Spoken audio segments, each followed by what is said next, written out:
नमस्कार दोस्तों, मैं आर्यन शर्मा और आप लोग देख रहे हैं आर्यन ऑनलाइन क्लासेस। तो फ्रेंड्स, आज की इस वीडियो में हम लोग बात करने वाले हैं मैथ का मॉडल पेपर जो कि बिहार बोर्ड के द्वारा जारी किया गया है।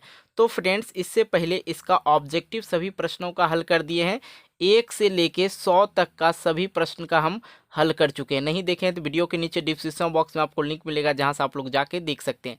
आज की इस वीडियो में हम लोग बात करने वाले हैं शॉर्ट क्वेश्चन, जो कि 2 मार्क्स का होता है, जिसे आप लोग हिंदी में लघु उत्तरीय प्रश्न कहते हैं। तो वो आज हम लोग पूरा डिटेल से समझने की कोशिश करेंगे, ठीक है। तो इसलिए वीडियो को शुरू से लेके अंत तक देखिए। देखिए भाई, इस बार जो है कोरोना वायरस की वजह से सबको पता है, सरकार को भी पता है, क्लास बंद है। इसलिए इसने मॉडल पेपर जारी किया और इसमें 100 क्वेश्चन दे भी दिया ऑब्जेक्टिव का। और बहुत ज़्यादा चांस है कि इस बार जो है मॉडल पेपर से बहुत ज़्यादा प्रश्न पूछे जाएंगे। इसलिए इसको रिवीजन के तौर पे ज़रूर देखें। आज हम आपको लघु उत्तरीय प्रश्न बता रहे, बिल्कुल 1 से लेकर 15 तक के सभी प्रश्नों को सॉल्व करेंगे, ठीक है। तो चलिए हम लोग देखते हैं लघु उत्तरीय प्रश्न को। जैसा कि फ्रेंड्स आप लोग को पता है कि इससे पहले बार जो है, इससे पहले वाला एग्जाम में 1 से लेके 20 तक के प्रश्न दिया जाते थे लघु उत्तरीय में, ठीक है, जिसमें आप लोग को 15 प्रश्न आप लोग को सॉल्व करना पड़ता था। लेकिन इस बार जो है पैटर्न कुछ चेंज हुआ है। पैटर्न में है 1 से लेके 30 तक का प्रश्न आप लोग को मिलेगा लघु उत्तरीय, मतलब 2 मार्क्स वाला जो है मिलेगा 30 प्रश्न। और 30 प्रश्नों में से सिर्फ आप लोग को 15 प्रश्नों का ही उत्तर देना है। और प्रत्येक प्रश्न का जो अंक होगा वो 2 अंक ही निर्धारित होगा। तो ये बिल्कुल, ये सारा चीज़ आप लोग समझ ही गए होंगे। तो चलिए आइए हम लोग आते हैं अपने क्वेश्चन की ओर और इसको सॉल्व करते हैं धीरे धीरे करके। 1 से लेके 15 तक के क्वेश्चन को सॉल्व करेंगे। थोड़ा सा टाइम लग सकता है, लेकिन आप लोग बिल्कुल समझ जाइएगा। और मैं आशा करता हूँ कि आप लोग बोर्ड एग्जाम में बहुत अच्छे मार्क्स ला सकते हैं इसी वीडियो से। तो चलिए हम लोग देख लेते हैं। सबसे पहला नंबर प्रश्न यहाँ पे देखा जाए, दिया है 1 नंबर वाला क्वेश्चन। जो इंग्लिश मीडियम से बच्चे हैं ये यहाँ देख सकते हैं। यहाँ पे देखिए, एक नंबर प्रश्न है, संख्या 72 और 120 का लॉ अभाज्य गुणनखंड विधि से ज्ञात करना है। तो बिल्कुल समझ गए किस विधि से ज्ञात करना, अभाज्य गुणनखंड विधि से। तो बिल्कुल देखिए, अभाज्य गुणनखंड विधि आया तो सिंपल सी बात है, आप लोग को क्या करना है मैं बता रहा हूँ। सबसे पहले 1 लिखेंगे यहाँ पे, उसके बाद जैसे मैं हल कर रहा हूँ उसी प्रकार से आप लोग को हल करना है। यहाँ पे 72 है, इसको 1 अंक को अभाज्य गुणनखंड विधि से कर लीजिए। और यहाँ पे है 120, दोनों अंक लिख लेंगे। और इस तरह से जैसे मैं कर रहा हूँ उसी तरह से आप लोग को करना। 72 है, यहाँ पे 2 से लगाइए, 36 दूने का 72।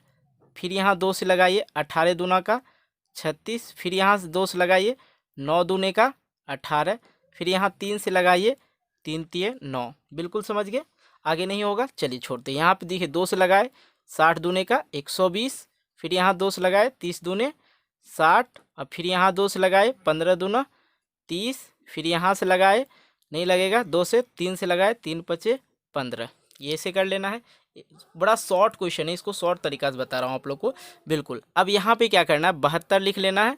और 72 का जो गुणनखंड ये आया है, ये जो आया है इसको सेम टू उतार लेना है। 2 गुने 2 गुने 2 गुने 3 गुने 3। आप चाहे तो इसको इस फॉर्म में भी लिख सकते हैं, 2 पर पावर 3। 2 पे 2 की संख्या कितना है, 3 गो है, 2।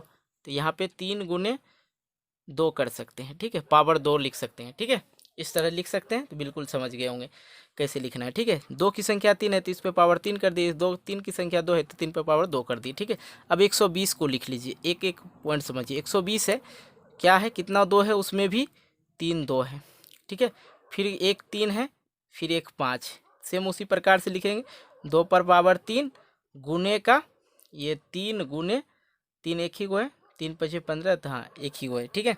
यहाँ पर हो गया। अब देखिए यहाँ पे इसका लॉस और निकालना है, इसी विधि से निकालना है, इसलिए इस चीज़ को यूज़ करना है, ठीक है। आप लोग ऐसे भी निकालते हैं, लेकिन इस तरह से आप लोग को निकालना है। अब देखिए यहाँ पे लिखेंगे एक चीज़, 72 तथा 120 का लॉस क्या हो जाएगा। सबसे पहले ये देख लीजिए, दोनों कॉमन है, इसमें भी 2 पर पावर 3, इसमें भी 2 पर पावर 3 आया है। तो इसको लिख लेंगे, सबसे पहला काम इसको लिख लेंगे। एलसीएम निकालने का तरीका बता रहे। बाकी यहाँ पे बच गया, देखिए यहाँ पे देखिए दोनों में से बड़ा कौन है, यहाँ पे 3 पे पावर 2 है और यहाँ पे 3 पे पावर 1 है, मतलब ये ऊपर वाला लिख लीजिए, 3 पे पावर 2, ठीक है, ये वाला लिख लीजिए। अब यहाँ पे बच गया सिर्फ 5, ज़्यादा वाला लिख लेना है, ठीक है। और यहाँ पे एचसीएफ में है जो कम वाला लिखा जाता है, यहाँ पे ज़्यादा वाला लिख लेंगे। अब यहाँ पे देख लीजिए 2 पर पावर 3 है, 2 चौके 8 हो जाए, 2 गुने 2 गुने 2 क्या हो जाएगा, 2 दूना 4 4 दूना 8 हो गया, गुने का यहाँ पे देख लीजिए ये 9 हो जाएगा, गुना 5। अब ये देख लीजिए थोड़ा सा आप लोग को बढ़ाते चलते, 8 9 72, 72 पचे तो 5 दूने 10, 5 72 गुने 5, 5 दूनी 10 और 7 पचे 35, 35 एक 36, तो कितना हो जाएगा 360। यहाँ पर लिख देंगे 360। तो बिल्कुल आप लोग समझ गए हैं, इसका आंसर हो जाएगा 360। तो इस तरह से आप लोग 1 नंबर का सवाल समझ गए होंगे। चलिए आते हैं हम लोग दूसरा नंबर सवाल देखते हैं। दूसरा नंबर सवाल क्या दिया गया, आप चाहे तो इसका स्क्रीनशॉट ले लें या तो आप लोग समझते जाएं, पॉज करके लिख भी सकते हैं। चलिए दूसरा नंबर सवाल देखते हैं। मतलब बहुत बार पूछा गया है, हर बार बोर्ड परीक्षा में ये सवाल का आना तय है, ठीक है। इसको थोड़ा सा अच्छी तरह समझ लीजिए। अब यहाँ पे देखिए, वहाँ पे √2 पूछ देगा, √3 पूछ देगा या √5 पूछ देगा, कुछ भी पूछ सकता है, ठीक है, कहीं कोई दिक्कत नहीं। लेकिन आप लोग बनाने का तरीका समझ लीजिए। और ये वाला सवाल तो बिल्कुल इजी है, क्योंकि इसमें जो है एक परिमेय संख्या 3 जो है √3 √2 है। 3 जो क्या है परिमेय संख्या और √2 क्या है वो परिमेय संख्या है। बहुत ही मज़ेदार है। इसमें जो है वर्ग अर्ग करने की ज़रूरत नहीं। देखिए कैसे लिखेंगे। सबसे पहले आप लोग तो ये कंडीशन जानते ही हैं, अपरिमेय है तो मानेंगे क्या, परिमेय मानेंगे, ठीक है। तो यहाँ पर लिखेंगे माना कि 3√2 एक परिमेय संख्या है, ठीक है। इतना मान लेना है, लिख लेना है, ठीक है। आगे आ जाइए। यदि परिमेय संख्या √3√2 एक परिमेय संख्या है तो किसके फॉर्म में होना चाहिए, p/q के रूप में होना चाहिए। और p/q के रूप में होना चाहिए जहां q का जो मान है 0 नहीं होना चाहिए। अब मतलब होता है ना 2/0 दे दिए तो ये p का मान नहीं हुआ, ठीक है। अब यहाँ पे √2 कुछ भी वगैरह वगैरह समझ सकते हैं, ठीक है। तो q = नॉट 0, q का मान 0 नहीं होना चाहिए। क्लियर हो गया। अब आ जाइए यहाँ पे। अब यहाँ पे कुछ बच्चे कर देते हैं दोनों तरफ वर्क करना, तो यहाँ पे वर्क करने की कोई ज़रूरत नहीं है, ठीक है। यहाँ कंडीशन ये है कि p/q के रूप में इधर भी ये p/q के रूप में आ जाना चाहिए और इधर भी आ जाना चाहिए। दोनों तरफ यदि बराबर हो जाएगा समझेंगे परिमेय संख्या, यदि नहीं होगा समझेंगे कि अपरिमेय संख्या है। तो बिल्कुल है यहाँ पे ये 3 जो है, 3 क्या है परिमेय संख्या और 2 जो है √2 जो क्या है वो परिमेय संख्या है। बिल्कुल यहाँ पे क्लियर हो चुका है। तो क्लियर हो चुका है। ये 3 जो है गुना में तो इधर भेज दीजिए, 3 को इस साइड भेज देंगे तो यहाँ बच जाएगा √2 बराबर, इसको इधर भेजेंगे तो p यहाँ पे q गुने का 3 हो जाएगा। तो कहेंगे जी सर। तब यहाँ पर देखिए √2 बराबर क्या हो गया, p 3q हो गया। ये क्लियर हो गया, समझ में आ रही बात। हाँ तो यहाँ तक समझ गए। तो ये दोनों बराबर हुआ, नहीं हुआ बराबर, तो यहाँ पे बिल्कुल लिखना होगा। अब लिखना क्या होगा, इस तरह से बनाना। √5 रहेगा तो स्क्वायर वगैरह करना होगा, दोनों तरफ वर्क करना होगा। लेकिन इस तरह का सवाल है तो ऐसे ही बनाना है आप लोग को, ठीक है। तो यहाँ पर लिखना है 2 लाइन, यहाँ जो लिखा रहे हैं, ठीक है, यही लिखना है। √2 एक अपरिमेय संख्या है, अपरिमेय संख्या है तथा p बटे क्या निकला 3q एक परिमेय संख्या है, परिमेय संख्या है। यहीं पे है लिख देते हैं। तथा दूसरा लाइन लिखेंगे, तथा हम जानते हैं क्या जानते हैं, परिमेय संख्या तथा अपरिमेय संख्या, ये चीज़ लिखना जरूरी है। अपरिमेय संख्या दोनों था, परिमेय संख्या अपरिमेय संख्या कभी बराबर नहीं हो सकता है, यही लिखना। ये 2 लाइन आप लोग को इंडिकेट कर देना। यदि इस तरह का सवाल है, √5 रहेगा दोनों तरफ स्क्वायर वगैरह कर सकते हैं, लेकिन यहाँ पे कुछ है ही नहीं, टेंशन नहीं लेना। 2 नंबर का है ही भाई, ये कितना मार्क्स का 2 नंबर का पूछा जाता है। तो आप लोग इस तरह से बना दीजिएगा, चिपका दीजिएगा, कहीं कोई दिक्कत नहीं। चलिए आगे देखते हैं तीसरा नंबर सवाल को। चलिए तीसरा नंबर सवाल देखते हैं। और तीसरा नंबर सवाल में यहाँ पे दे रखा है क्या, वो देख लीजिए। सबसे पहले यहाँ पे देख लीजिए दे रखा है तीसरा नंबर में 2y² + 3y + 1 को y+2 से भाग दीजिए। बस भाग देना है, कुछ नहीं करना। तो भाग देने के लिए आप लोग जानते ही हैं, सबसे पहले लिखेंगे तीसरा नंबर सवाल, y+2 से भाग देना है 2y2 + 3y + 1। ठीक है, इसको भाग देना बिल्कुल आसान है। देखिए इस चीज़ को समझना बिल्कुल आसान है, कहीं कोई दिक्कत नहीं होगा। कैसे बनाएंगे देख लीजिए। सबसे पहले यहाँ पे देखिए 2y² है, यहाँ पे y है। तो ऐसा किस चीज़ से गुना करके इसको काटना है, किसी भी चीज़ किसी तरह गुना करके इसको काटना है। तब देखिए यहाँ पे हम लोग y से गुना करेंगे, सिर्फ y से गुना करेंगे। तो y से गुना करेंगे तो y² हो जाएगा। ठीक है, y से गुना करेंगे y गुना y तो y² हो जाएगा।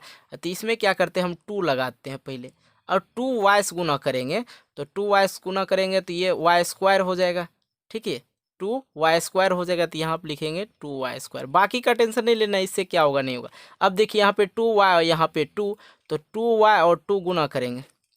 ठीक है, तो यहाँ पे क्या हो जाएगा, 4y हो जाएगा। ठीक है, यहाँ पे सिंबल बदलते हैं, प्लस में है तो माइनस, प्लस में है तो माइनस, माइनस में है तो प्लस। अब ये हो गया बेचारा कैंसिल। अब यहाँ पे ये वाला प्लस को ख़त्म कीजिए, बंद कर दीजिए, इसको मत देखिए। प्लस माइनस माइनस, तो यहाँ पे क्या बच जाएगा, सिर्फ -y बच जाएगा। प्लस का यहाँ पे 1, तो ये उतर जाएगा प्लस का 1। ठीक है, कोई दिक्कत नहीं। अब देखिए यहाँ पे -y है, तो किसी ना किसी तरह से हमको -y करना होगा। तो यहाँ पे है +y, तो यहाँ पे क्या करते हैं, -1 ले लेते हैं। जब -1 लेंगे तो क्या होगा, इसको गुना करेंगे तो ये -y हो जाएगा। अब यहाँ पे +2 है, अब +2 है तो -1 से गुना करेंगे तो क्या हो जाएगा, -2 हो जाएगा। ये ख़त्म हो गया। अब यहाँ पे प्लस कर देंगे सिंबल, और ये वाला माइनस का टेंशन नहीं ले, इसको घेर दीजिए। अब ये नीचे में जो नया वाला देते हैं वही काम करता है। ठीक है, तो यहाँ पे क्या हो जाएगा, ++3 1 2 1 3 हो जाएगा। तो ये क्या हो गया, शेषफल हो गया, शेष हो गया। तब यहाँ पे लिखेंगे हम लोग भागफल बराबर, भागफल क्या निकला, 2y माइनस का 1। ठीक है, और शेषफल क्या निकला, शेषफल निकल गया यहाँ पे 3। ठीक है, इस तरह से तीसरा नंबर कंप्लीट हो गया। अब आइए चौथे नंबर को देखते हैं। चौथा नंबर सवाल देखा जाए, यहाँ पे दोस्त दिया है, यदि अल्फा तथा बीटा बहुपद जी एक्स यहाँ पे चौथा नंबर लिखेंगे। ठीक है, जी एक्स बराबर है x² - 7x + 6 के शून्यांक है, तो ए अल्फ़ा प्लस बीटा का मान ज्ञात कीजिए। तो बिल्कुल आप लोग अल्फ़ा और बीटा का मान निकालने के लिए जानते होंगे। कैसे निकालते हैं, सबसे पहले लिख लेंगे यहाँ पे जी बराबर क्या दे रखा, x² - 7x + का 6। ठीक है, यही दे रखा है। और यहाँ पे क्या हो जाएगा, बहुपद का शून्यक अल्फ़ा तथा बीटा, यही दे रखा है।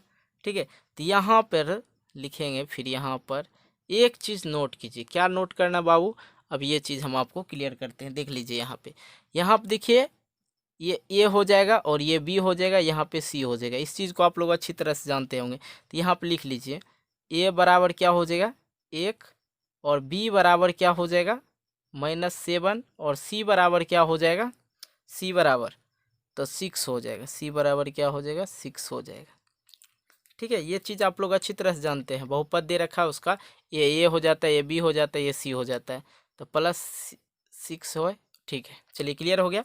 अब यहाँ पे कह रहा है अल्फ़ा तथा बीटा, अल्फ़ा प्लस बीटा, तो यहाँ पे लिखेंगे चूँकि इसलिए अल्फ़ा प्लस बीटा बराबर क्या होता है, -b/a। आप लोग को सूत्र याद ना हो तो याद कर लीजिए, अल्फ़ा प्लस बीटा बराबर होता है -b/a। तो यहाँ पे देखा जाए, इसको घेर दिए ताकि आप लोग याद कर लेंगे। यहाँ पे देखिए -b, तो -b, तो यहाँ पे b का जो है -a मान है, तो माइनस माइनस क्या हो जाएगा, प्लस हो जाएगा ना। लेकिन यहाँ पे लिख दिया आप लोग को समझाने के लिए 7, और a का मान क्या है 1, कोई दिक्कत नहीं, 1 लिख दीजिए। अब माइनस माइनस क्या हो जाएगा, प्लस हो जाएगा। नीचे में 1 का कोई मैंने नहीं होता है, इसलिए 1 का आंसर 1, यहाँ पे 7 लिख दिए। ठीक है, यहाँ पे 7 आंसर हो गया, बिल्कुल समझ गए। चलिए अब हम लोग देखते हैं 5वें नंबर सवाल। देखिए दोस्त, अब हम लोग देखते हैं 5वें नंबर सवाल। 5वें नंबर सवाल में है द्विघात बहुपद x² - 7 के शून्य ज्ञात कीजिए। सबसे पहला काम शून्य ज्ञात करना है, और शून्यकों तथा गुणांकों के बीच संबंध की सत्यता की जांच कीजिए। तो मतलब चेक भी करना है शून्यक तथा उसके शून्यकों के बीच का जो संबंध है बराबर है या नहीं है, ये चेक करना है। बिल्कुल इस चीज़ को आप लोग समझ गए होंगे। सबसे पहला काम यहाँ पे लिखेंगे 5, ठीक है, इस तरह से। फिर आप लोग को लिखिए यहाँ पे क्या दे रखा है, द्विघात बहुपद, तो लिख देंगे ये द्विघात बहुपद दे रखा है, तो लिखिए यहाँ पे द्विघात बहुपद जिसका घात जो है 2 होती है। यहाँ पर घात क्या दे रखा है, 2 दे रखा है, इसलिए द्विघात बहुपद। अब यहाँ पर लिखिए क्या दे रखा है, x² - 7। देखिए ये चीज़ को आप लोग को बिल्कुल समझना होगा। द्विघात समीकरण जानते होंगे, इस फॉर्म में होता है x² + bx + c, ax² + bx + c। तो इसका x² दिया है और बी तो दे नहीं रखा है, सी दे रखा है, ठीक है। ये द्विघात समीकरण ही हुआ। लेकिन यहाँ पे हम लोग क्या करते हैं, देख लीजिए, x और बराबर इक्वल 0 कर दिए, ठीक है, यहाँ पे इक्वल करके 0 कर दिए। अब x² बराबर हम लोग लिखेंगे, तो ये प्लस ये माइनस में इधर आके क्या हो जाएगा, बराबर की साइड में भेजेंगे तो प्लस में आ जाएगा 7। अब x² जो है, x² है, तो x का मान निकालना है, तो हम लोग क्या करते हैं, स्क्वायर को इस साइड भेज देते हैं। तो स्क्वायर को इस साइड भेजेंगे तो इधर जब बराबर की साइड में आता है तो ये रूट में आ जाता है, तो √7। अब ये प्लस और माइनस दोनों में आ जाता है, ठीक है, या तो प्लस या माइनस। तब देखिए यहाँ पे हम लोग लिखेंगे शून्यक बराबर, क्या लिखेंगे, शून्यक, 2 निकल गया। एक तो सिंपल सी बात है, आप लोग समझ लीजिए, इसमें यहाँ पे +7 लिखेंगे और तथा क्या लिखेंगे, एक बार -√7, ठीक है, इस तरह से लिख देना है। आगे आ जाइए, अभी सॉल्व नहीं हुआ, बहुत चीज़ अभी इसमें बाकी है। करना क्या है, देखिए इसको पूरा तरह से हम बताते हैं आपको। सबसे पहले यहाँ पे ये 2 शून्यक निकाल लिए। आगे आ जाइए, यहाँ पे लिखेंगे माना कि शून्यक अल्फा तथा बीटा क्रमशः, देखिए मैथ में थोड़ा लिखना भी ज़रूरी है, +7 तथा -7 है। अब देखिए यहाँ पे एक चीज़ जांच भी करना है, इसलिए जहाँ अब a बराबर 7 और b बराबर, देखिए b बराबर कुछ दे रखा है, यहाँ पे b मतलब x लगा होना चाहिए, b, ये हो गया a और ये हो गया b, ठीक है, और ये हो गया c। तो b के लिए देखिए यहाँ पे x लगा होना चाहिए, तो यहाँ पे कहीं पे x लगा है, नहीं लगा है, तो ये जो 7 दे रखा है ये क्या हो जाएगा, c हो जाएगा। तो b बराबर कुछ नहीं है, तो यहाँ पे लिख देते हैं 0, और तथा c बराबर क्या दे रखा है, 7, तो यहाँ पे लिख देंगे 7, ठीक है। आगे आ जाइए, आगे तो शून्यकों का योग बराबर लिखेंगे। एक बार ये भी चेक कर बनाना है, शून्यक का योग निकालना है। शून्यकों का योग क्या हो जाएगा, अल्फा प्लस बीटा बराबर क्या होता है, इससे पहले बताए थे, -b/a होता है, ठीक है। तो -b, तो यहाँ पे ये तो 0 है, कोई काम का नहीं है, ठीक है, और यहाँ पे a है। तो अल्फा प्लस बीटा, अल्फा देख लीजिए, अल्फा क्या है, अल्फा प्लस बीटा मतलब रूट अल्फा तथा बीटा +7 और -7 लिखे हैं, तो यहाँ पे लिखेंगे +7 और माइनस करके ये -7 बराबर क्या हो जाएगा, प्लस माइनस, देखिए माइनस से ना हो जाएगा, इसलिए यहाँ पे ये मत समझिएगा प्लस का सिंबल कहें दिए, यहाँ प्लस है, ये माइनस है।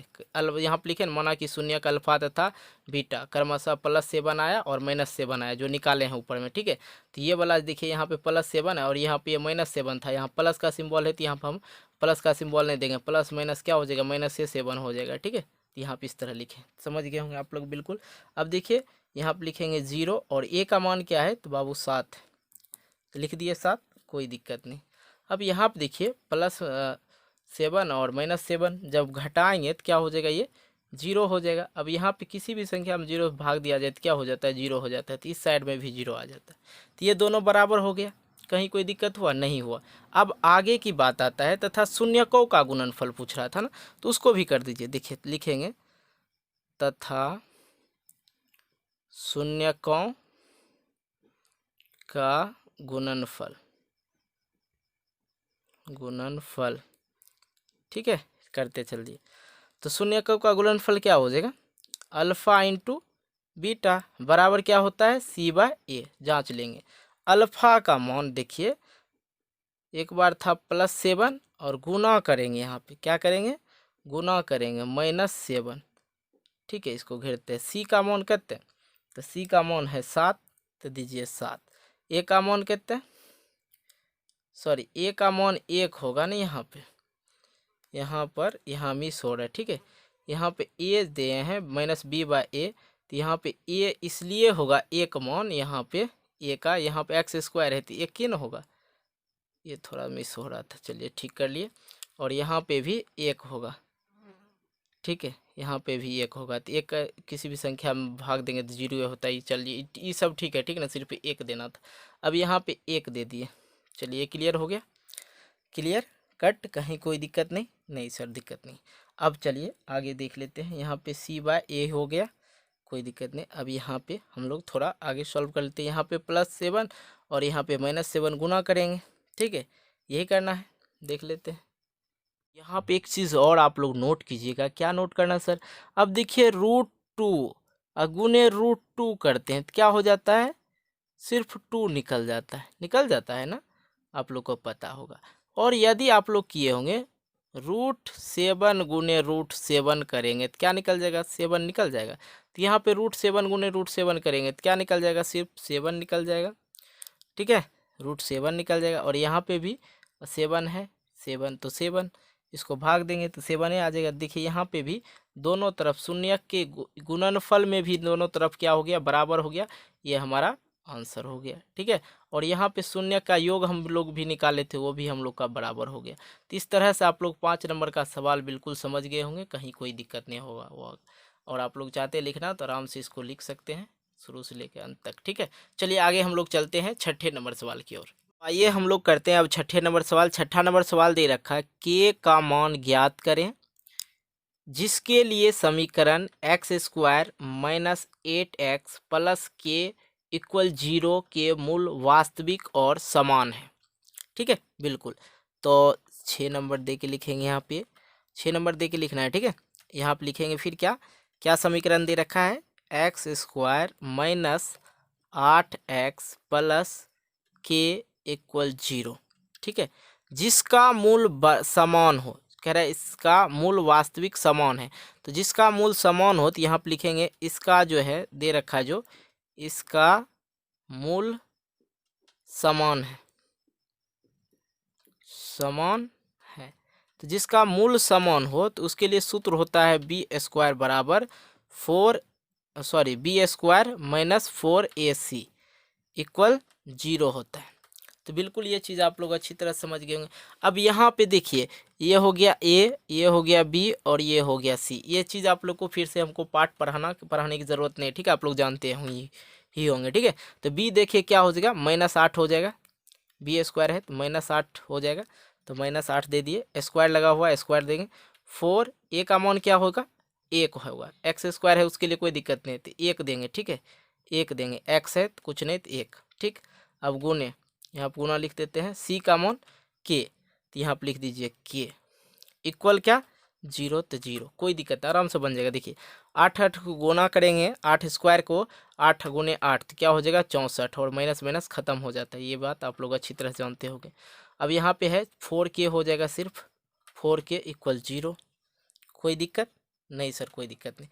अब इसको ये 4k जो है इसको क्या करते हैं हम लोग, ये 0 के मतलब इस साइड ले आते हैं, तो यहाँ पे क्या करते हैं इस साइड ले आते हैं, 64 बराबर क्या हो जाएगा 4k, ये माइनस में तो इधर आ क्या हो जाएगा प्लस में हो जाएगा। अब यहाँ पे क्या करते हैं, तो हम लोग क्या करते हैं ये दोनों को बराबर में तो इधर आके क्या हो जाएगा भाग में हो जाएगा, गुना में है तो इधर आके क्या हो जाएगा भाग में हो जाएगा। 4 को इस साइड लाएंगे, के का मान निकालना, इसलिए हम लोग को क्या कर रहा था के का मान ज्ञात करने के लिए ना, के का मान ज्ञात करते तो क्या करते हैं, तो यहाँ पे लिखेंगे के बराबर 64/4, ये कट जाएगा, ठीक है, ये कट जाएगा, 16 चौके 64, तो के बराबर क्या निकल के आ गया 16, यही आंसर हो जाएगा, ठीक है, इस तरह से आप लोग के का मान निकालना था तो बिल्कुल इसी तरह से निकाला। देखिए यहाँ पर दिया हुआ था के का मान ज्ञात कीजिए, समीकरण x square minus 8x plus के इक्वल 0 के मूल वास्तविक और समान हो। तो जब मूल और वास्तविक समान हो तो क्या होता है, इसका मूल समान है तो क्या लगाएंगे, सूत्र याद रखेंगे, B square minus 4ac equal 0। तो बी का मान क्या हो गया, 8 हो गया, तो माइनस 8 स्क्वायर यहाँ क्योंकि यहाँ पे माइनस लगा हुआ था तो माइनस 8 का स्क्वायर माइनस 4, ये 4 पहले से दिया सूत्र में, 4 ए का मान 1 और के का मान मतलब सी का मान के दे रखा इक्वल 0। तो क्या किए, 8 का स्क्वायर कर दिए माइनस 4 को के इसको मल्टीप्लाई किए तो 4 के आ गया इक्वल 0। तब 64 था, 4 के था इधर, इसको बराबर की साइड में लाए तो ये प्लस में हो गया 4 के, और के का मान निकालना था तो के इधर रखे और 4 को इधर भेज दिए। 4 का के गुना में था इसलिए इधर क्या हो गया, भाग में, तो भाग में आया तो इधर क्या हो गया, 16 चौके 64 कट के निकल गया के का मान, क्या निकल गया, 16 निकल गया। तो बिल्कुल आप लोग अच्छी तरह समझ गए होंगे। चलिए आइए हम लोग देखते हैं 7वें नंबर सवाल को। चलिए 7वें नंबर सवाल समझिए। 7वां नंबर सवाल दे रखा है कि द्विघात समीकरण को हल करें। द्विघात समीकरण को हल करें मतलब द्विघातीय विधि से इसको हल भी करना होगा। ठीक है, 9x square minus 12x plus 4 equal का 0 है। ठीक है, कहीं कोई दिक्कत नहीं। तब यहाँ पे पूछेंगे ए बराबर क्या होगा, तो क्या कहेंगे आप लोग, सर 9 होगा। ठीक है, यदि हम लोग बी बराबर पूछेंगे सर क्या होगा, -12 होगा। यदि हम लोग सी बराबर पूछे तो क्या होगा सर, 4 होगा। ये चीज़ आप लोग अच्छी तरह से जानते होंगे। ठीक है, चलिए यहाँ पे कह रहा है द्विघात समीकरण के द्वारा हल करें, मतलब द्विघात समीकरण दिया है तो द्विघातीय विधि से हम लोग हल भी कर देते हैं इसको। ठीक है, तो द्विघात बराबर, तो यहाँ पे ए बी सी डी निकल गया, ए बी सी पता चल गया। तो हम लोग को क्या करना होगा, डी का मान निकालना होगा, डी का भी मान हम लोग को निकालना होगा। तो डी बराबर क्या जानते हैं, बी स्क्वायर माइनस 4ac जानते हैं। ठीक है, तो डी बराबर क्या हो जाएगा, बी का मान कहते हैं -12 का स्क्वायर कर दीजिए, माइनस, क्योंकि माइनस में 12 था। ठीक है, यहाँ पे प्लस में है कोई दिक्कत नहीं, यहाँ पे -12 स्क्वायर कर दिए। अब 4ac, 4 ए का मान 9 और सी का मान 4, तो डी बराबर क्या हो जाएगा, बराबर 44 से 144 माइनस था, खत्म हो जाता है स्क्वायर करने के बाद। ठीक है, माइनस 9 चौके 36, 36 चौके 144। एक बार ट्राई कर लेते हैं, 36 चौके 144, 6 चौक 24 का 4, 4 ते 12 2 14, 144। ठीक है, तो अब देखिए यहाँ पे डी बराबर निकल गया 0, निकल गया ना। चलिए ये तो हो गया, आगे हम लोग समझ लेते हैं। अब हम लोग को क्या करना है, एक्स बराबर निकाल लेना है। डी बराबर निकल गया, क्या 0 निकल गया। तो अब हम लोग क्या करते हैं, एक्स बराबर निकाल लेते हैं। यहाँ पे एक्स बराबर क्या सूत्र होता है आप लोग को पता होगा, -b plus minus root D. ठीक है, ये द्विघात समीकरण आप लोग को समझा रहे। ये देखिए अब यहाँ पे आ जाएगा 2a बटेगा 2a, ये चीज़ समझ गए।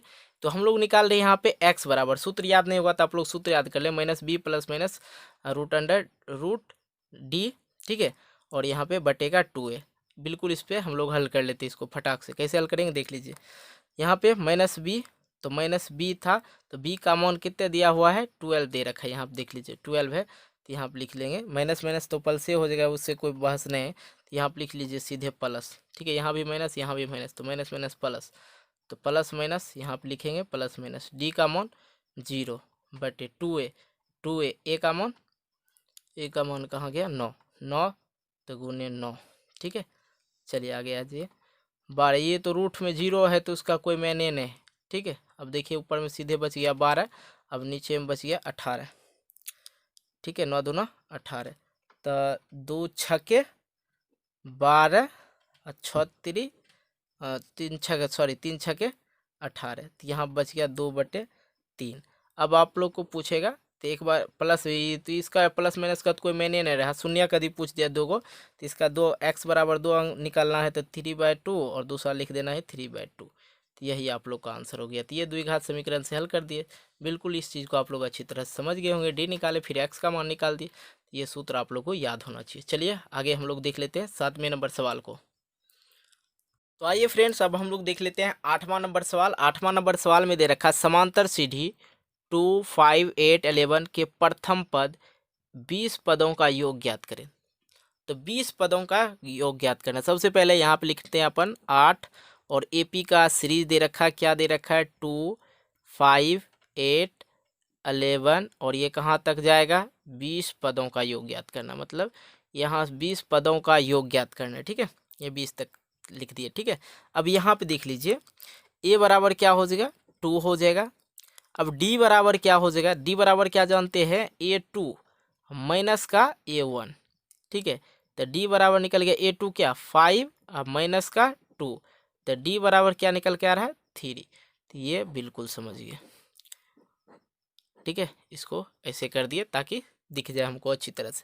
अब n बराबर क्या दे रखा है भाई, 20 दे रखा है, n बराबर 20। तो हम लोग को निकालना है किसका, योग निकालना है, 20 पदों का योग निकालना है। ठीक है, तो यहाँ पर लिखेंगे SN बराबर, योग निकालने के लिए सूत्र क्या जानते हैं, SN बराबर क्या जानते हैं, n/2 into 2a plus into n-1 into D.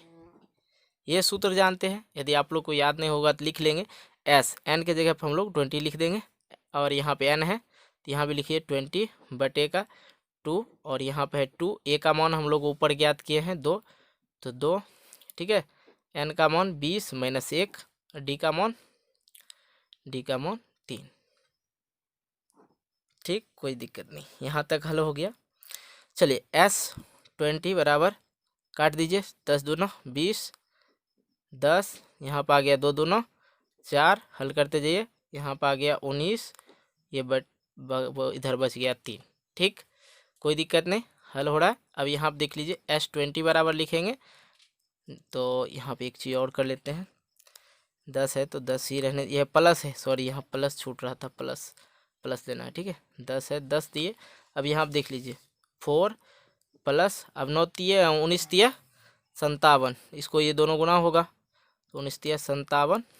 ठीक, एक लाइन और, कोई दिक्कत नहीं, 10। तो यहाँ आप देख लिया जाए 57 और 4 कितने हो जाएगा, तो कहेंगे सर 61 हो जाता है। तो S20 बराबर निकल के आ जाएगा, यहाँ पे देख लीजिए ये दोनों गुना हो जाएगा, 61 गुने 10, 61 गुने 10 तो मतलब 610। तो ये आपका आंसर हो गया। चलिए अब हम लोग देख लेते हैं 90 नंबर सवाल। 90 नंबर सवाल दे रखा है यहाँ पे फ्रेंड्स, आप लोग अच्छी तरह से देखेंगे। उस समांतर सीढ़ी का पदांतर ज्ञात कीजिए जिसका 11वां पद 38 है। चलिए 9 नंबर लिखेंगे, 11वां पद बराबर 38, और तथा 16वां पद जो है 73 दे रखा है। सबसे पहले आप एक चीज़ क्लियर कर लीजिए, 11वां पद है तो 11वां पद को कैसे लिखेंगे, 11वां पद को लिखते हैं a प्लस 10d। आप लोग ये अच्छी तरह से जानते होंगे, बराबर क्या हो जाएगा 38। इसको इक्वेशन फर्स्ट कर लीजिए। अब यहाँ पे है 16वां पद, 16वां पद बराबर कितने दे रखा है 73, लिख लीजिए 73। अब यहाँ पे 16वां पद को कैसे लिखेंगे, a प्लस 15d लिखेंगे, ये चीज़ आप लोग जानते हैं, 73 बराबर 73 लिख लेंगे। ठीक है, अब ये समीकरण लिख लीजिए सेकेंड। अब यहाँ पे कह रहा है कि उस समांतर श्रेणी का पदांतर ज्ञात करें जिसका ये पद दे रखा है और ये पद दे रखा है, मतलब हम लोग को कह रहा है डी ज्ञात करने के लिए। ठीक है, पदांतर का मतलब होता है डी ज्ञात करें। ठीक, तो यहाँ आप देख लीजिए 2 समीकरण निकाल लिए हम लोग, तो यहाँ आप लिखेंगे समीकरण, देखिए समीकरण आप लोग को दिख रहा है दोनों, समीकरण 1 तथा 2 से, 1 तथा 2 से। ठीक, समीकरण 1 क्या है, a प्लस 10d बराबर 38। ठीक है, और दूसरा समीकरण है a प्लस 15d बराबर का 73। ठीक, इसको कर लीजिए, जहाँ जहाँ प्लस है वहाँ वहाँ माइनस कीजिए, और जहाँ माइनस है वहाँ प्लस कर दीजिए, तो ये ख़त्म। ठीक है, यहाँ पे देखिए इस प्लस वाले एक सिंबल को बंद कीजिए, अब ये वाला काम करेगा जो दिए हैं। ठीक है, प्लस है तो इसलिए माइनस दिया, अब माइनस प्लस, प्लस माइनस क्या हो जाएगा, माइनस हो जाएगा, और माइनस करेंगे तो यहाँ पर आ जाएगा -5d बराबर। अब यहाँ पे इसको माइनस कर लीजिए, यहाँ 8 है यहाँ 3 है, तो क्या हो जाएगा यहाँ पे 5। ठीक है, इसको माइनस कर लीजिए 35 हो जाएगा। ठीक है, तो ये माइनस में ही आ जाएगा, 73 में से 38 घटाएंगे तो क्या हो जाएगा 35 बच जाएगा। तो चलिए ये माइनस माइनस कैंसिल। ठीक है, और d बराबर लिख लेंगे, ये d इधर है, ये मतलब गुणाम क्या है 5 है, तो बराबर की साइड में भेजेंगे तो 35/5 हो जाएगा, तो d बराबर निकल आ जाएगा 7×5=35, तो d बराबर निकल गया 7। तो क्या हो गया, 9 नंबर का प्रश्न बन गया। बिल्कुल आसान तरीका से आप लोग समझ भी गए होंगे, कहीं कोई दिक्कत नहीं हुआ होगा। आप चाहे तो इसको पॉज करके लिख सकते हैं, नहीं तो आप लोग का मन मर्जी स्क्रीनशॉट ले सकते हैं। ठीक है, चलिए देखते हैं हम लोग 10वें नंबर सवाल। ये फ्रेंड्स अब हम लोग देख लेते हैं 10वें नंबर सवाल। 10वें नंबर सवाल चकाचक दे रखा है, कहीं कोई दिक्कत नहीं, इसमें बनाने में कहीं कोई दिक्कत नहीं होगा। सबसे पहले समझ लीजिए पी का मान ज्ञात करें। पी का मान ज्ञात करना है। यहाँ पे 3 बिंदु दे रखा है, ठीक है, 3 बिंदु दे रखा है। सबसे पहले बिंदु यहाँ पे दे रखा है, यहाँ से एक रेखा बना लेते हैं। इस तरह का सवाल है, सबसे रेखा बना लीजिए पी और क्यू। बिंदु ए जो है यहाँ पे बिंदु ए कर देते हैं, ठीक है, पी क्यू कर दे। अब पी क्यू पहला जो यहाँ पे दे रखा है 3 और पी, इसको यहाँ रख दिए। और ये वाला जो है पी और 5 इसको यहाँ लिख देंगे। और 3 और पी जो है यहाँ लिख दिए। सॉरी, यहाँ पे जो 3 और पी नहीं होगा, यहाँ पे ए बड़ा हो, ए वाला मान क्या है 0 और 2 है, ठीक है, ये लिख दिए। अब लिखने के बाद हम लोग ये मान के लिख दिए हैं, ठीक है, तो यहाँ पे मान के लिखे हैं तो लिख दीजिए ना, यहाँ पे मानिए के लिखे हैं तो लिखेंगे यहाँ पे फिर माना कि P बराबर 3 और P, जिसको हम लोग इधर मान लेते हैं x1 और y1, ठीक है। अब Q बराबर हम लोग माने हैं P और 5, ठीक है, इसको मान लेते हैं x2 और y2, ठीक है, यहाँ तक समझ में आ रहा है। और A जो है हम लोग का, A जो दे रखा है, A को हम लोग क्या मान लेते हैं, A जो दे रखा है 0 और 2, तो ये क्या है x मान लेते हैं इसको, ठीक है, और इसको y मान लेते हैं, कोई दिक्कत नहीं होगा। इस तरह से बना लिए। ये तीनों बिंदु जो है समदूरस्थ है, और कह क्या रहा है, इस तीनों बिंदु समदूरस्थ है, ठीक है, तो यहाँ पे लिखेंगे ये तीनों बिंदु समदूरस्थ,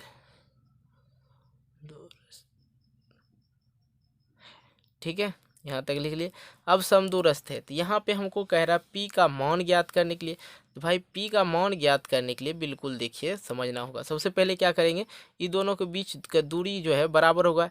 जितना P से लेके A तक होगा उतने ही P से लेके Q तक होगा। तो ये दोनों का दूरी ज्ञात कर लेंगे तो पता चल जाएगा आराम से कि कितना P का मान है, ठीक है। इसलिए हम लोग लिखेंगे PA बराबर QA, दोनों बराबर होगा। जितना P से A तक का दूरी होगा उतना ही Q से A तक का दूरी होगा, ठीक है। इसलिए तो समदूरस्थ वाला सूत्र लगाते हैं, आराम से इसको बना लेते। क्या करते हैं, इसको इससे घटाते हैं और इसको इससे घटाते हैं और इसको इससे घटाते हैं, इसको इससे घटाते हैं, ठीक है। घटाने के बाद P का मान निकल जाएगा। देखिए सूत्र कैसे है देख लिया जाए। सूत्र यहाँ से हम लोग स्टार्ट करते हैं, थोड़ा सा साफ साफ लिखना है ये वाला सवाल में। x1 माइनस एक्स लिखेंगे स्क्वायर, प्लस कर देंगे यहाँ पे y1 माइनस y2 लिखेंगे। चलिए y1 माइनस y, ठीक है, x1 minus x, y1 minus y का होल स्क्वायर, बराबर करके इधर लिखेंगे, दोनों बराबर होना चाहिए PA और QA। तो QM देखिए, तो यहाँ पर लिखेंगे, फिर हम सूत्र लिखेंगे x2 माइनस एक्स का स्क्वायर, ठीक है, प्लस y2 माइनस y1 का स्क्वायर, सॉरी 1 का नहीं, सिर्फ y का स्क्वायर, ठीक है। चलिए ये बात क्लियर हो गया, कहीं कोई दिक्कत नहीं हुआ होगा। चलिए आज ये थोड़ा सा ये देख लीजिए, इसको थोड़ा सा नीचा करते एक बार फिल कर लेंगे तो बेटर होगा। चलिए यहाँ पे x1 देखिए, x1 क्या हो जाएगा 3 हो जाएगा, तो यहाँ पे ये चीज़ क्लियर हो गया 3, ठीक है 3। अब माइनस है, माइनस लगाइए, x का मान क्या हो गया 0, तो 0 प्लस y1 का मान p, तो यहाँ पे देंगे p माइनस, अब यहाँ पे y का मान 2, तो यहाँ पे देंगे 2, इसका होल स्क्वायर है, होल स्क्वायर खत्म, होल स्क्वायर दे दिया। अब यहाँ पे देख लिया जाए भाई, यहाँ पे देख लो, यहाँ पे थोड़ा सा रूट लगा दो पहले, x2 का मान p, तो लिखिए p माइनस x का मान 0, तो यहाँ पे देंगे 0 का स्क्वायर, ठीक है, प्लस y2 ये हो जाएगा 5, लिखे 5 माइनस y का मान 2, लिखे 2 का स्क्वायर, ठीक है। क्लियर हो गया, ये चीज़ भर लिए। अब आराम से बना सकते हैं, तो जी सर बना सकते हैं। चलिए यहाँ पे बनाने की कोशिश किया जाए। अब ये स्क्वायर है तो ये रूट दोनों ख़त्म हो जाएगा, ये रूट दोनों ख़त्म, ठीक है, स्क्वायर ख़त्म, तो ये दोनों रूट ख़त्म हो गया। अब हम लोग क्या करते हैं, 3 का स्क्वायर करते हैं, यहाँ पे 3 का स्क्वायर, यहाँ पे इसका तो स्क्वायर होगा नहीं, 0 का स्क्वायर होगा नहीं, 3 का स्क्वायर बच गया। अब 0 का स्क्वायर करना बात बराबर है, ठीक है, प्लस अब यह बच गया p माइनस 2 का स्क्वायर होल स्क्वायर बराबर, यहाँ पे देख लिया जाए कुछ बचा हुआ है, सिर्फ पी स्क्वायर बचा हुआ है। 0 का स्क्वायर करने से ना करने से कोई फायदा नहीं। 5 यहाँ पे हो जाएगा, 5 में से 2 जाएगा तो क्यों हो जाएगा, 5 में से 2 माइनस होगा तो क्या हो जाएगा 3। स्क्वायर लगा हुआ है, स्क्वायर लगा दीजिए, हटाइए ये रूट खत्म, बिल्कुल ख़त्म हो गया। काट सकते हैं वैसे, कोई दिक्कत नहीं, ठीक है। चलिए यहाँ पे थोड़ा सॉल्व कर लिए, 3 का स्क्वायर करेंगे 9 प्लस यहाँ पे देखिए, यहाँ पे थोड़ा सा बच्चे घबरा जाते हैं, यहाँ पे p का स्क्वायर नहीं करना है, यहाँ पे a plus b, a minus b का होल स्क्वायर पे तोड़ते हैं, ठीक है। तो ए माइनस बी का होल स्क्वायर, इसको मान लेते हैं सिंपल सी, चुपचाप मान लीजिए a और इस यहाँ पे माइनस लगा के b मान लीजिए। अब इसको होल स्क्वायर कीजिए, तो जानते हैं क्या जानते हैं, ए स्क्वायर मतलब पी स्क्वायर माइनस प्लस करते प्लस ए स्क्वायर प्लस बी स्क्वायर मतलब 2 का स्क्वायर माइनस 2a का मान पी बी, 2ab का मान 2, देखिए तो हो गया a square plus b square plus 2ab b दे दिए, बराबर है, बराबर कीजिए p square plus 9, p square plus 9, ठीक है, कोई दिक्कत नहीं। ये 9 खत्म, पी स्क्वायर बराबर में कट जाता, प्लस माइनस नहीं देखा जाता, ठीक है। अब यहाँ पे बच गया 2 का स्क्वायर किए 4 माइनस यहाँ पे गुना कर दीजिए तो 4p बच गया, बराबर में इधर कुछ नहीं तो 0, ठीक है। अब ये माइनस में 4p है तो क्या करते हैं हम लोग, इसको बराबर की इस साइड में ले आते हैं 4p को, तो इधर 4 इधर जाके बराबर के माइनस 4p को इधर बराबर की साइड में लाएंगे तो क्या हो जाएगा 4p, ठीक है। यदि हम लोग p का मान निकालना चाहेंगे तो p बराबर क्या हो जाएगा 4/4, इधर गुना में तो इधर आ क्या हो जाएगा भाग में, तो 1 आ जाएगा, 4 4 4 कट जाएगा, p बराबर क्या निकल गया 1 निकल गया। तो यही कह रहा था निकालने के लिए, तो कहीं कोई दिक्कत नहीं हुआ होगा, बिल्कुल समझ गए होंगे। तो वीडियो को भैया लाइक ज़रूर कीजिएगा, बड़ा मेहनत से आप लोग के लिए बना रहे हैं, ठीक है, लाइक ज़रूर करना है। चलिए अब हम लोग देख लेते हैं 11 नंबर सवाल।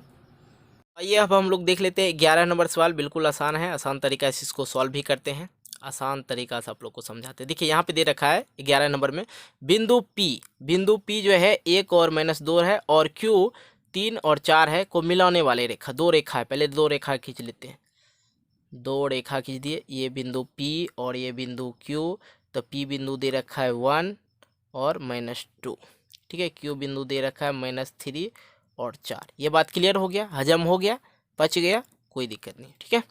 मिलाने वाली रेखाखंड PQ हो गया को 1:2 के अनुपात में अंतः विभाजित करता है, इस दोनों रेखा को जो है विभाजित करता है कितना 1:2 में विभाजित करने वाला एक बिंदु है, तो कुछ नहीं बिंदु है तो अपने मन से R लिख दिए। मिलाने वाला अंतः विभाजित करने वाला बिंदु का निर्देशांक ज्ञात कीजिए। देखिए निर्देशांक ज्ञात करना बिल्कुल आसान है, आसान तरीका से हम आपको बताते हैं। अब यहाँ पे कितने अनुपात में इसको बांट रहा है 1:2, इधर 1 और इधर 2 दे दीजिए। अब यहाँ पे इसका कुछ नाम दे दीजिए M1 और इसका नाम देते हैं M2। क्लियर कट बाबू, तो जी सर क्लियर कट हो गया। तब देखिए लिखेंगे माना कि P बराबर, यहाँ पे क्लियर, यहाँ नीचे लिखते हैं, ठीक है, P बराबर क्या माने 1 और 2 -2 को क्या मान लेते हैं x1 और y1 मान लेते हैं, ठीक है। ऐसे लिखा नहीं जाता, ठीक है, ऐसे लिख दिया हम 1।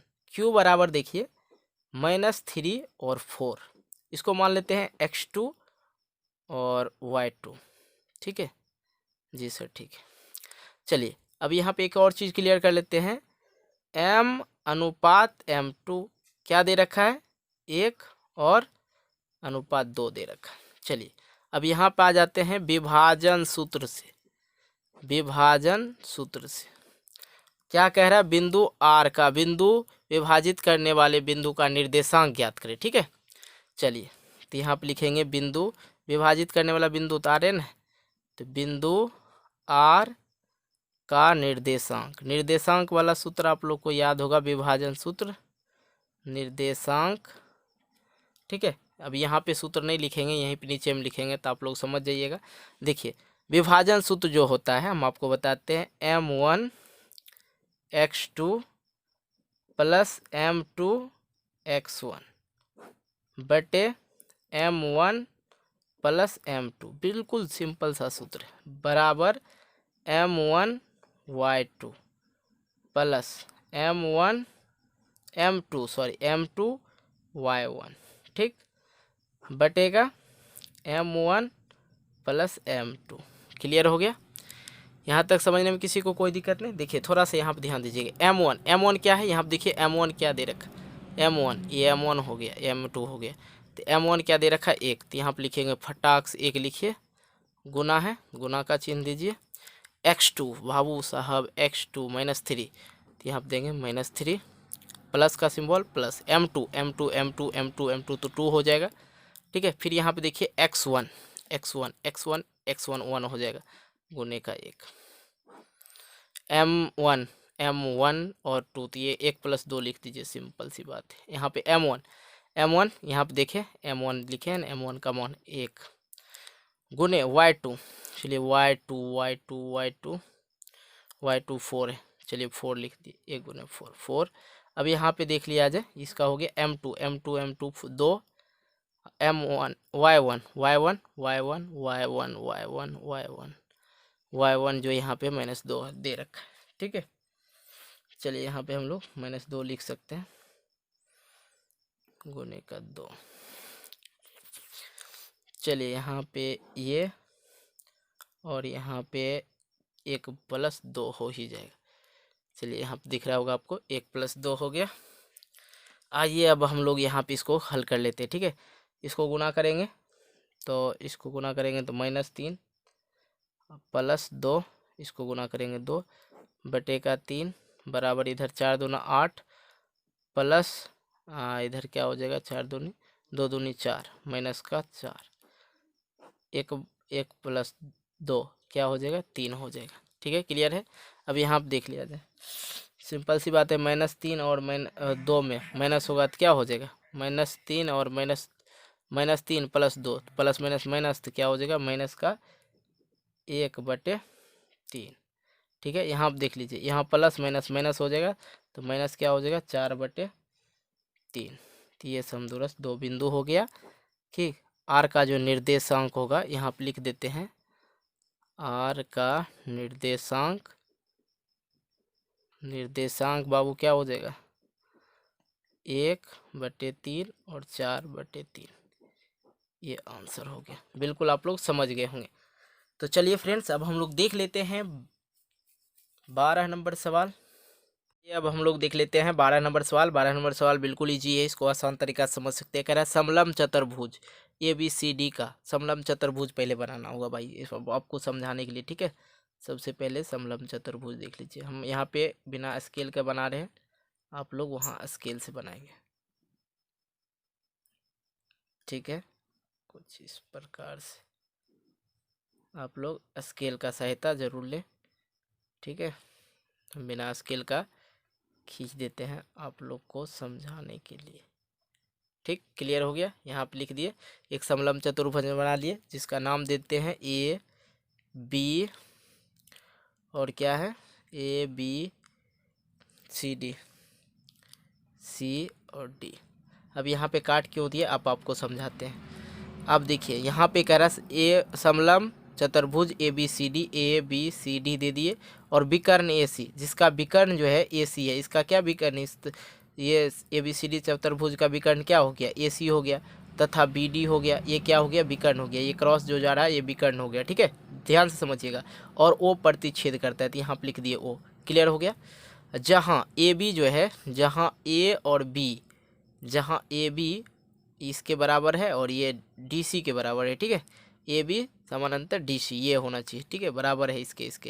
तो सिद्ध करना है कोण DOC, कहाँ गया, DOOC और कोण AOB समरूप है, बिल्कुल यही चीज़ हम लोग को सिद्ध करना है। तो चलिए हम लोग लिख लेते हैं, यहाँ पे लिखेंगे हल करके, 12 नंबर में हल करके, ये थोड़ा सा इसमें लिखना ज़रूरी होगा, ठीक है। लिखेंगे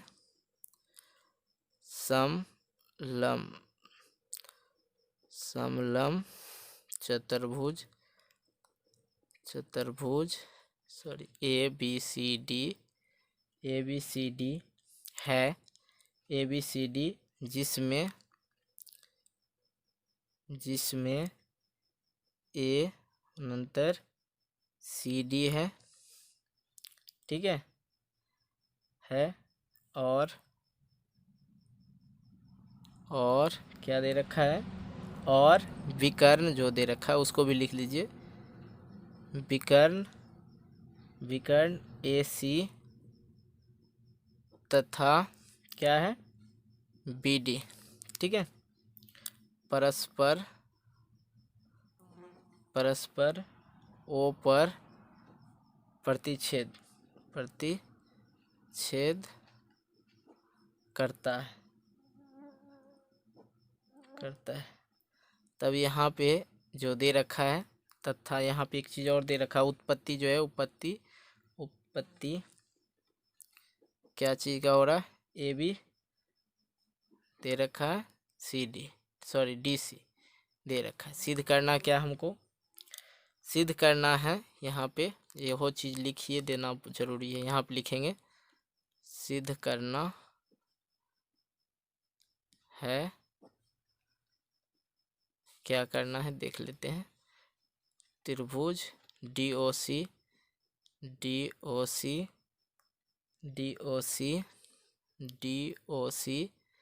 और त्रिभुज ए ओ बी, ठीक है, यही सिद्ध करना है, बिल्कुल समझिए। अब डी ओ सी त्रिभुज और ए ओ बी त्रिभुज को सिद्ध करना है, ठीक है। अब देखिए आपको हम कुछ चीज़ करते हैं।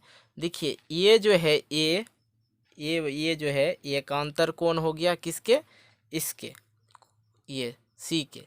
अब यहाँ पे देख लीजिए एकांतर कोण हो गया, और ये यहाँ पे तो हम इसके कोण के कुछ पहले नाम देते हैं। ये कोण 1 ले लेते हैं, ये कोण 2 हो गया, और ये कोण 3 हो गया, और ये कोण 4 हो गया। यहाँ पे भी एक कोण हो गया जिसको आप 5 बोल सकते हैं। यहाँ पे एक कोण हो गया 6 हो गया, ठीक है, एंगल दे दिए, कोई दिक्कत नहीं। अब यहाँ पे आता है बात, यहाँ पे देखिए ये दोनों एकांतर कोण हो गया, और ये दोनों भी 3 और 4 जो कोण है, 3 4 कोण क्या हो गया, एकांतर कोण हो गया, सॉरी 3 और 4 हाँ एकांतर कोण ही हो गया, ठीक है। और ये 5 और 6 क्या हो गया, शीर्षाभिमुखी कोण हो गया। तो चलिए हम इसको अच्छी तरह से बनाते हैं। सबसे पहले लिखेंगे कोण 1 बराबर ये दोनों त्रिभुज में देखिए सिद्ध करना है, जिसमें उसी में देखिए, ठीक है। चलिए यहाँ पर लिख लीजिए, पहले सिद्ध करने के बाद लिखिए त्रिभुज डी ओ सी तथा त्रिभुज ए ओ बी में, इसलिए करके, ठीक है। कोण ए बराबर क्या लिखेंगे, कोण 2, कोण 1 बराबर कोण 2, क्योंकि एकांतर कोण बराबर होते हैं आपस में, एकांतर कोण है इसलिए बराबर होंगे, ठीक है।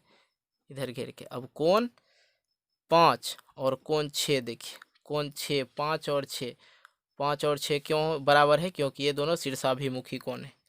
आप लोग को पता होगा शीर्षाभिमुख कोण, ठीक है। यहाँ पे ये हो गया। चलिए अब देखते हैं कोण 3 और 4, कोण और 3 और 4 बराबर इसलिए है क्योंकि ये एकांतर कोण है, इसलिए ये बराबर है। जब ये सारा कोण बराबर है तो इसलिए यहाँ पे लिखेंगे कि कोण डी ओ सी समरूप है ए ओ बी में, ठीक है, ए और बी के। क्यों कैसे बराबर है, तो यहाँ पे लिख देंगे ए समरूपता से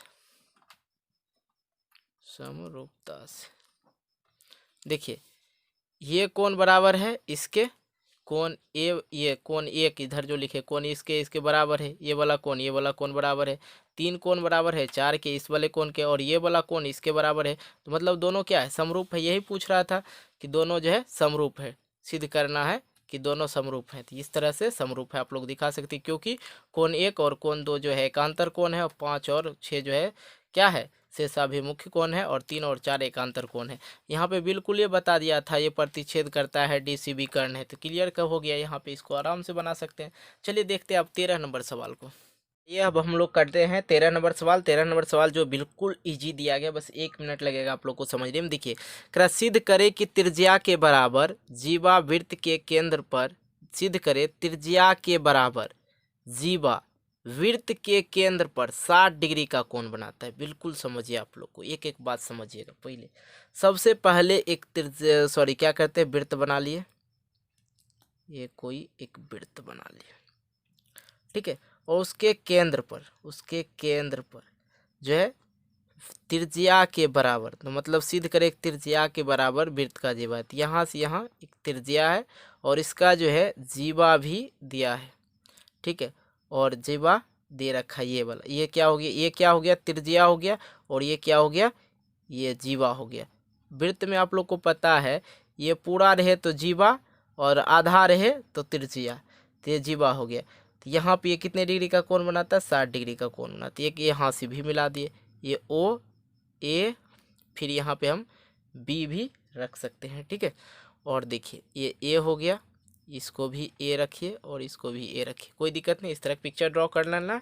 अब देखिए यहाँ पे जो क्वेश्चन था, सिद्ध करे वृत्त का त्रिज्या, वृत्त का त्रिज्या जो ए ओ ए दे रखा है, वो ये क्या हो गया, त्रिज्या हो गया। और वृत्त के त्रिज्या के बराबर जीवा भी था, तो जीवा भी बराबर कर दिए और यहाँ से इसको मिला दिए। तो ये भी क्या हो गया, त्रिज्या हो गया, ये भी त्रिज्या हो गया, ये भी क्या हो गया, जीवा हो गया। जितना त्रिज्या उतना क्या है, जीवा है। तो ये भी त्रिज्या जो है ये भी इतना ही बराबर है, कोई दिक्कत नहीं, अपने मन से हम ड्रॉ किए। आइए अब हम लोग समझते हैं। यहाँ पे कुछ भाषा लिखना होगा, पहले उस भाषा को समझिएगा तब आप लोग को पता चलेगा। तो लिखेंगे यहाँ पे 13, लिखेंगे माना कि, पहले भाषा समझिए। माना एक वृत्त की त्रिज्या ओ ए, ठीक है, तथा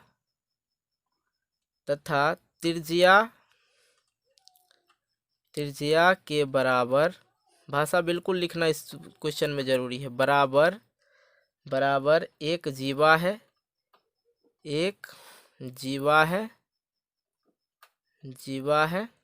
ठीक है, तथा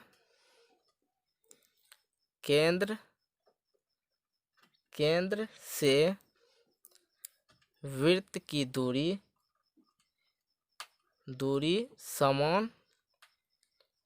समान होती है। अब देखिए ओ ए जो है, ओ ए बराबर क्या हो जाएगा, ओ बी हो जाएगा, क्योंकि केंद्र से यहाँ तक का ये जो है त्रिज्या दे रखा है और उतने दे रखा है, ये क्या बराबर है दोनों, ये वाला यहाँ से यहाँ और यहाँ से यहाँ, ये दोनों बराबर है। तब यहाँ से यहाँ भी बराबर होगा, क्योंकि त्रिज्या जो है किसी भी वृत्त का त्रिज्या आपस में बराबर होता है। मान लीजिए इधर एक त्रिज्या, एक इधर त्रिज्या, एक इधर त्रिज्या, लेकिन इसका जो है सब बराबर होता है, ठीक है। केंद्र से लेकर परिधि तक का दूरी जो होता है बराबर होता है सबके। तो ओ ए जितना होगा उतने क्या होगा, ओ बी होगा। क्लियर हो गया। चूंकि इसी प्रकार, अब हम एक लाइन और लिखेंगे यहाँ पे, ध्यान समझिएगा। चूंकि इस प्रकार बना भुजा ओ ए बराबर होगा ओ बी के और ए बी है, नहीं समझे। तो ये जो है वृत्त से जो त्रिज्या बना हुआ दिया हुआ था वो बराबर है किसके, जीवा के, ये जीवा के बराबर है। तो ये भी जीवा के बराबर है, तो ओ ए बराबर क्या हो जाएगा, ओ बी, और ओ बी बराबर क्या हो जाएगा, ओ और बी बराबर क्या हो जाएगा, ए बी हो जाएगा। तो मतलब सब बराबर है। तो ये त्रिभुज का जो है सब कोण बराबर है, ए जो है ये सभी बराबर है। बिल्कुल समझ गए। तो अतः एक और चीज़ समझ लीजिए, अब बिल्कुल समझ आ गया, अब आ गया। अतः बना त्रिभुज जो है क्या होगा, बना त्रिभुज समबाहु है, समबाहु त्रिभुज है, ठीक है। तो हम जानते हैं, एक और लाइन लिख लेते हैं। हम जानते हैं समबाहु त्रिभुज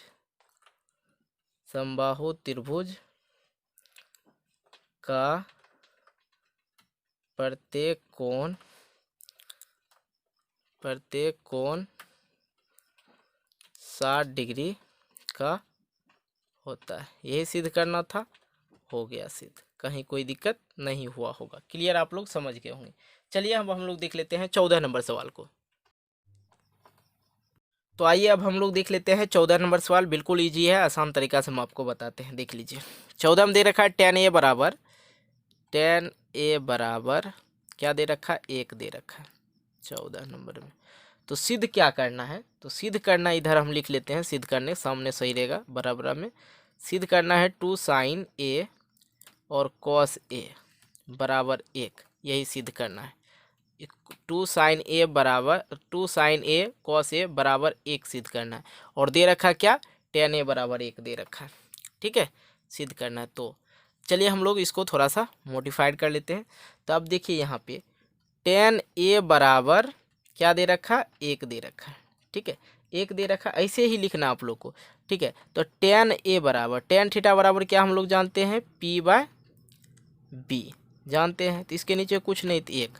अब इससे क्या पता चलता है, इसके नीचे कुछ नहीं तो 1। ठीक है, p का जो मान है वो 1 है और b का जो मान है 1 है। तो यहाँ पे एक चीज़ कर लीजिएगा आप लोग भी, ये चीज़ क्लियर हो जाता है। p बराबर 1 हो गया और b बराबर क्या हो गया, 1 हो गया। तो बचा क्या है भाई, h बराबर। तो चलिए h बराबर पहले निकाले फटाक से। यहाँ आप देखते हैं h बराबर क्या हो जाता है, √p² प्लस का b², यही ना, कोई दिक्कत नहीं। तो बात तो बराबर है। यहाँ पे करेंगे p का भी मान 1 और b का भी मान 1, 1 का स्क्वायर 1 ही हो जाता है। तो 1 1 क्या हो जाएगा, 2 हो जाएगा। तो h बराबर क्या निकल गया, √2 निकल गया। √2 को बाहर से निकालना नहीं हम लोग को। ठीक है, ये चीज़ क्लियर हो गया। तो यहाँ पे h बराबर अब हम लोग लिख लेते हैं √2 निकल गया। क्लियर हो गया बाबू साहब, कोई दिक्कत नहीं हुआ होगा। अब आ जाइए इधर से इसको प्रूव करते हैं। जो दे रखा है 2 sin a cos a बराबर 1। तो यहाँ पर लिखेंगे 2 की जगह 2 sin थीटा बराबर क्या होता है, गुने का p/h। ठीक है, cos, तो cos बराबर क्या होता है, तो cos थीटा बराबर, तो यहाँ पे cos थीटा बराबर हो जाता है b/h। ठीक है, और बराबर इधर है 1, तो बराबर 1 को लिखते चलिए, कोई दिक्कत नहीं है, प्रूव करना है तुरंत हो ही जाएगा। देखिए यहाँ पे लिखेंगे 2 गुने p का मान 1 बटे h का मान √2 गुने b का मान कहते हैं 1 और h का मान √2। ठीक है, ऊपर वाले ये इसको इससे गुने कर दीजिए, टेंशन ख़त्म हो जाएगा। ऊपर वाला 2 गुना हो जाएगा, उससे 1 से 2 हो गया और नीचे क्या हो गया, √2 गुने 1 बटे √2 गुना कर दीजिए। 2 को ऊपर से गुना करेंगे तो क्या हो जाएगा, 2 हो जाएगा और √2 गुना होगा तो क्या हो जाएगा, 2 हो जाएगा। दोनों खत्म हो गया, बच गया 1। तो निकल गया LHS, 1 इधरों और 1 इधरों। तो LHS बराबर RHS प्रूव्ड हो गया। तो बिल्कुल ये चीज़ आप लोग समझ गए होंगे। चलिए अब हम लोग देख लेते हैं 15वां नंबर सवाल, जो कि आखिरी है। ये अब हम लोग कर लेते हैं 15 नंबर सवाल। बिल्कुल आसान है, इसको हम इसमें कह रहा है मान निकालना है। ठीक है, मान निकालना है। सबसे पहले इस सवाल को हम यहाँ पे लिख लेते हैं। 15 नंबर सवाल, 2 × sin² 45 degree plus cos² 45 degree बटे का है tan² 30 degree plus cos² 90 degree. इस सब का मान निकालना है, बिल्कुल आसान है। तो मान निकालना है, सबसे पहले यहाँ पे ये चीज़ देख लेते हैं। साइन कितना डिग्री, 45 डिग्री। साइन 45 डिग्री का मान क्या होता है बाबू, 1/√2। साइन का हो गया ना, चलिए साइन का हो गया। अब कॉस देख लेते हैं। कॉस 45 है ना, 45 डिग्री का, यदि कॉस 45 डिग्री का मान बोले तो सेम वही हो जाता है 1/√2। ठीक है, tan 30 डिग्री का मान बोले, यदि tan 30 डिग्री का मान बोले तो क्या हो जाएगा, 1/√3। याद होगा, नहीं याद होगा तो इसलिए हम यहाँ पर लिख रहे हैं। सबसे पहले cos 90 डिग्री बराबर हो जाता है, cos 90 है, हाँ cos 90 बराबर हो जाता है 0 डिग्री ना, याद होगा आप लोग को शायद, हाँ 0 डिग्री हो जाता है। चलिए अब इसको सॉल्व कर लेते हैं। ये फटाक से मान इसलिए लिख लिए कि दिक्कत नहीं होगा लिखने में, आप लोग को भी हमको भी। यहाँ पे 2 लिखे, 2 गुने साइन का मान, साइन 45 डिग्री का मान 1/√2 लिखिए, 1/√2। स्क्वायर है तो स्क्वायर लगाइए, प्लस यहाँ पर देख लीजिए cos 45 डिग्री, cos 45 डिग्री का मान वही है, 1/√2 का होल स्क्वायर।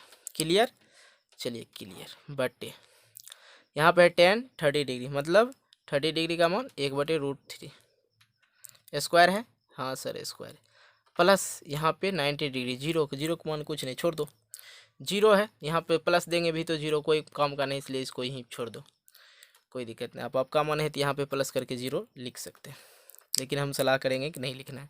अब देखिए 2 गुने, अब 1 का स्क्वायर करेंगे तो 1 ही हो जाएगा, 2√2 है का स्क्वायर करेंगे क्या हो जाएगा, सिर्फ 2 निकल जाएगा बाहर, बहुत बढ़िया, 1/2। यहाँ पे भी वही कंडीशन, ज़्यादा समझाने की ज़रूरत नहीं है वहाँ पे, ठीक है, बराबर। यहाँ पे 1/3 का √3 का स्क्वायर करेंगे तो क्या हो जाएगा, 3 निकल जाएगा बाहर, बाकी टेंशन ख़त्म है, ठीक है। आ जाइए आगे, थोड़ा सा इसको हम लोग थोड़ा एक और लेके चलते हैं। सबसे पहले यहाँ पे कर लेते हैं इसको देखो, 2 गुने हैं, इसका एलसीएम ले लीजिए, क्या हो जाएगा, 2 ही हो जाएगा, 1 + 1 हो जाएगा, ठीक है। बटे में क्या है, 1/3 है, लिख लीजिए। थोड़ा सा इसको पूरा डिटेल से कर लेते हैं हम, थोड़ा 1/3, ठीक है। सबसे पहला काम ख़त्म। अब यहाँ पर आ जाइए, यहाँ पर करेंगे वो थोड़ा सा उसको जोड़ ही लिया जाए, ठीक है। क्या करें, जोड़ लें, चलो जोड़ लेते, नहीं तो काट भी सकते थे, 2 ऊपर जोड़े 1 2 हो गया। अभी सेम लिखे हैं, ठीक है, बटे 1/3 है तो 1/3 लिखो, ये बहुत बड़ा हम लेके जा रहे हैं, कोई दिक्कत नहीं। ये 2 कैंसिल कर लो, ठीक है, बच गया क्या, ऊपर में 2, नीचे में, ऊपर में 2, यहाँ कुछ नहीं थी 1, ठीक है, तो यहाँ पे बच गया 2/1, पूरा समझिएगा, 1/2 ये बच गया, ठीक है। यहाँ पे कट गया ये 2, तो अब यहाँ पे हम इसको कैसे लिखते हैं, ये देख लीजिए, 2 गुने 1 गुने ये वाला नीचे वाला संख्या जो, सॉरी यहाँ 3 है, 3 देंगे तो नीचे वाला संख्या ऊपर लिखेंगे, भाग में है तो इधर गुना जो है ऊपर संख्या चला जाता है, नीचे वाला ऊपर, यहाँ पे 1, 3 दूने 6/1, तो इसका आंसर हो जाएगा 6, बिल्कुल। तो ये चीज़ आप लोग समझ गए होंगे, पूरे आप लोग समझ गए यहाँ से लेके यहाँ तक। चलिए अब हम लोग देख लेते हैं फ्रेंड्स, यहाँ पे हमने कुछ नहीं किया, बस आप लोग को मैं बता दूं एक बार और रिवीजन के तौर पे। यहाँ आप समझ लीजिए, सबसे पहले हम लोग ने क्या किया, साइन 45 डिग्री का मान साइड में लिख लिया, कॉस 45 डिग्री का मान लिख लिया, टेन 30 डिग्री का मान लिख लिया, और कॉस 90 डिग्री का मान लिख लिया, सबका मान लिख दिया, स्क्वायर लगा था सबके जगह स्क्वायर लिख दिया, और जोड़ घटा तो आप लोग बेसिकली जानते ही हो, कहीं कोई दिक्कत है ही नहीं, सारा चीज़ समझ में आ गया होगा। तो फ्रेंड्स आज की इस वीडियो में हम लोग बात किए थे 1 से लेकर 15 तक के सभी सवाल को हल करेंगे, तो 1 से लेकर 15 तक के सभी सवाल को हल कर दिए फ्रेंड्स। यदि आप लोग चाहते हैं 15 से लेकर 30 तक का सभी सवाल सॉल्व करना है, तो बिल्कुल आप लोग इस चैनल को सब्सक्राइब कीजिए और वीडियो को लाइक कीजिए, दोस्तों के साथ शेयर कीजिए, और आप लोग को इस सवाल में से कहीं कोई प्रॉब्लम हुआ होगा, यदि नहीं समझ में आया होगा, तो जाके वीडियो के नीचे कमेंट कीजिए, अपना राय ज़रूर देना है। तो चलिए फ्रेंड्स, मिलते हैं एक नई वीडियो को लेकर, तब तक के लिए बाय, जय हिंद, जय भारत।